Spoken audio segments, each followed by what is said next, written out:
Tried this today perhaps as a sort of Felix Baumgartner moment for the people of Scotland, whether they stay in the stage of the capsule or take that leap into the unknown.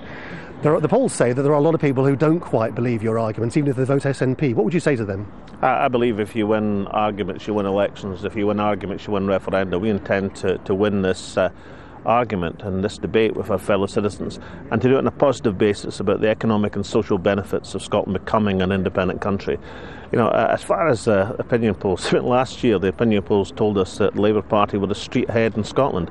A few months later, the SNP were returned with an overall majority in a PR parliament. We did that because we won the arguments, and on independence we are setting ourselves the task of winning that argument, winning that debate with our fellow country people.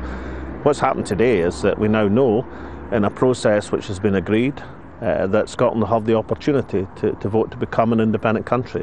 And we've got agreement with the London government that they will respect the outcome. So, agreement on the process, respect for the outcome, a huge step forward for Scotland today. David Cameron himself has accepted that Scotland could go it alone economically. So that's that argument, I suppose you would say, that you've won. But things to do with the currency, the relationship with the monarchy, people don't understand quite some of the answers yet, do they? Well, I don't think the monarchy is in serious debate, and I think it's worth emphasising that we intend to have the Queen as Scotland's head of state.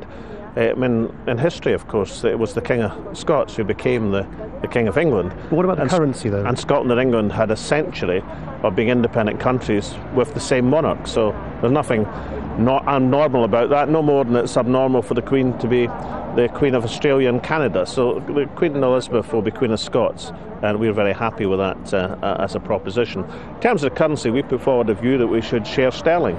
Again, many countries have shared currencies. There's a great deal of compatibility in terms of productivity between the Scottish and the English economies, so there's no great difficulty there.